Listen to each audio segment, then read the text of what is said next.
Yo, welcome to episode of Superkick Podcast. I'm your host, Ringside P. Hope you guys checked out Monday Night Raw. I'm gonna get into some questions that I got from watching the episode and just some other stuff in general, yo. Before we get started, make sure you like, subscribe, share, comment, give me feedback, check out the reels, check out the source, check out the TikTok, check me out on Killers and Bump, check out the Superkick store, check me out on Spotify, man, all those great things and great places. Watching Monday Night Raw. We know we gotta get Penta versus a Grande Americano. Does it happen at World Collide? Is that going to be strictly like a AAA show? Is it going to be a mixture of AAA versus NXT or AAA versus people in WWE? Don't know yet, but it kind of feels like it's right around the corner, right? So it should be something. Maybe we get Penta versus El Grande Americano at Money in the Bank. Still the same day. Don't really change, but and then it's like, does El Grande Americano lose? You know, Penta's kind of feel like he's kind of been on a losing streak in a way, right? They lost on Monday. He lost at lost at Mania. He got lost at the Raw after Mania. You know, so he's kind of been on like losing streak. So, we got to see what's gonna happen with that, man. Really, but that match with the Judgment Day versus Penta and AJ Styles was amazing. Finn Balor, JD McDonough, that was an amazing tag team match on Monday Night Raw, man. Just craziness. But like I said, I'm looking forward to Penta and Grande Americano. I think it's gonna be a great match. But I also feel like watching Penta, I think it's starting to be a little more fluid with his style and his adjustment to WWE. So I think it's gonna be a good match. What do you guys think? You know what to do. Let me know. Comment below. You looking forward to Penta versus El Grande Americano? When is it gonna happen? Let me know. Alright. I know I gave my hopes for Jey Uso's title run. And I was hoping he's gonna be the bridge. I just thought, man, this would just be perfect if they use him as the bridge, right? But I feel like, man, Jey Uso's title run is gonna be similar to Damian Priest. You know, where each match had shenanigans happening to it. And not because, and like with Damian Priest, he didn't want that. He didn't want help, but the Judgment kept interfering, kept doing stuff, and he just wanted to kind of go out there and establish on his own. You had the match with him versus Seth Rollins, interference. You got the match with him with Braun Breaker, interference. I feel like the only match that he's going to win with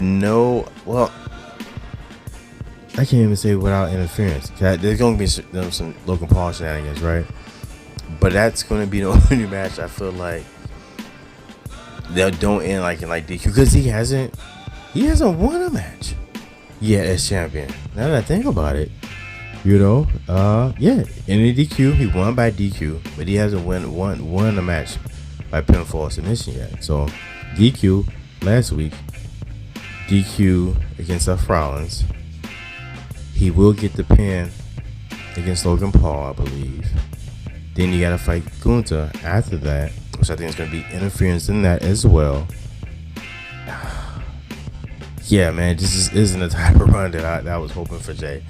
You know, like I wanted a storyline to where it's like, yeah, he beat Gunther, but now he's still out to try to prove himself. And yeah, we're not getting that, really. I don't know why he's not winning the Heat merch. He's still rocking with the fans. He's back with the eating and bouncing and stuff like that. But the shirt and merchandise, I don't know what's going on with that. It's kind of strange. I don't know if it's setting up for something else. I feel like it is, and we're just not aware of it right now. But man, this title run just isn't, and it's not. It's not Jake's fault. This definitely isn't Jake's fault. Is he helping? Maybe not, but it's not his fault. The booking. But I did like the match with him and Braun Breaker Monday.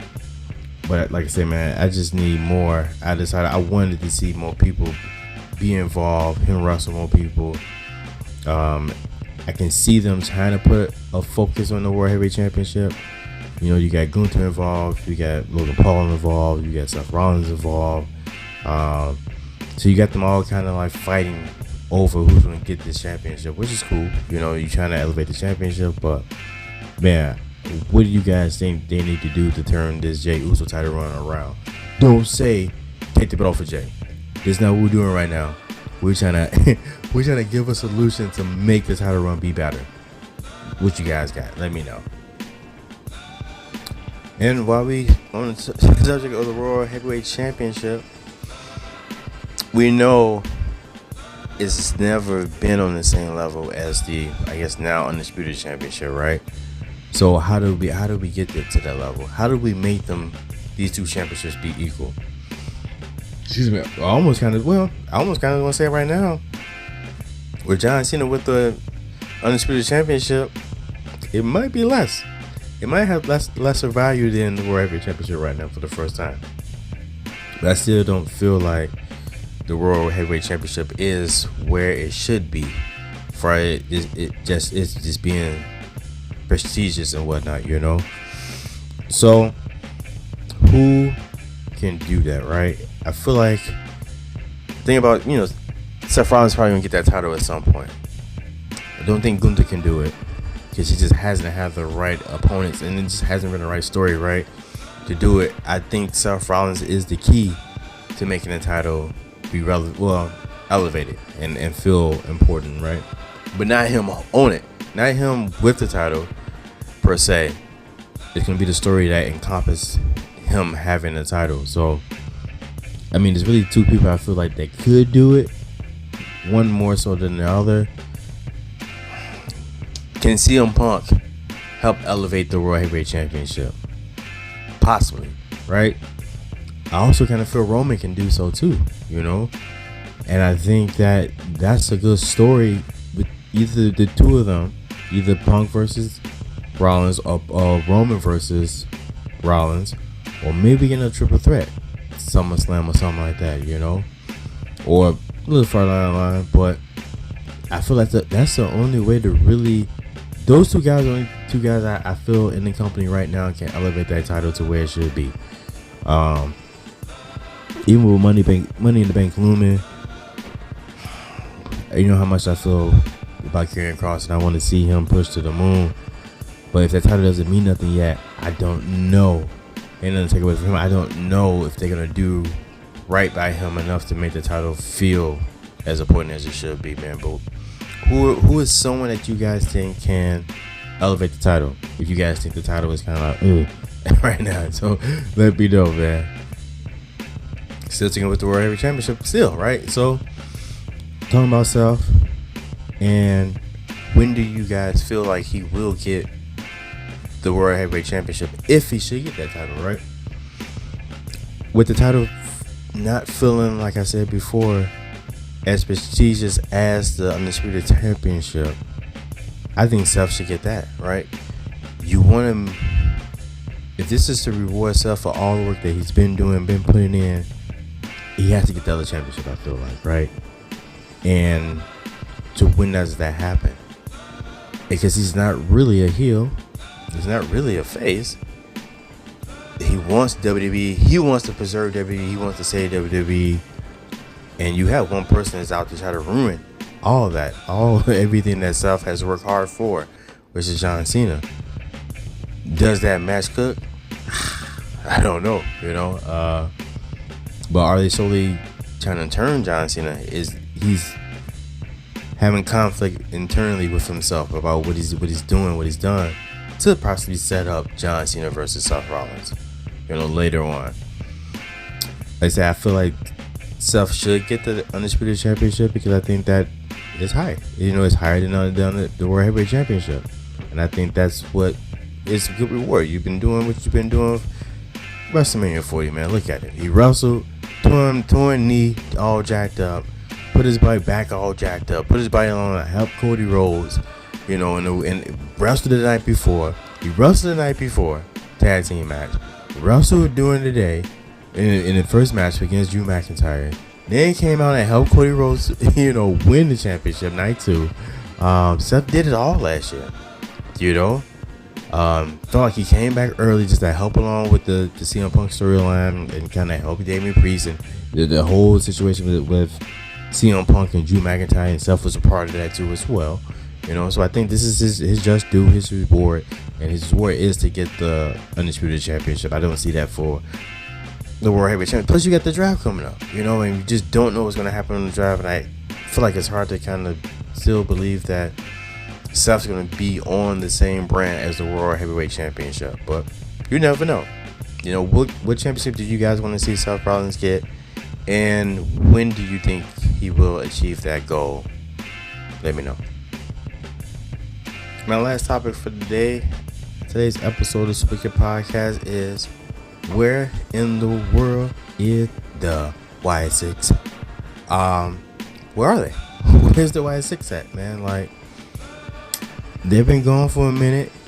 It was like the time portal, the transfer portal, you know, and they got transferred over to SmackDown, and felt like you saw some glitches and something for them or whatnot, and then there's just nothing. It was rumored for WrestleMania that nothing happened. Is there just no space for them right now?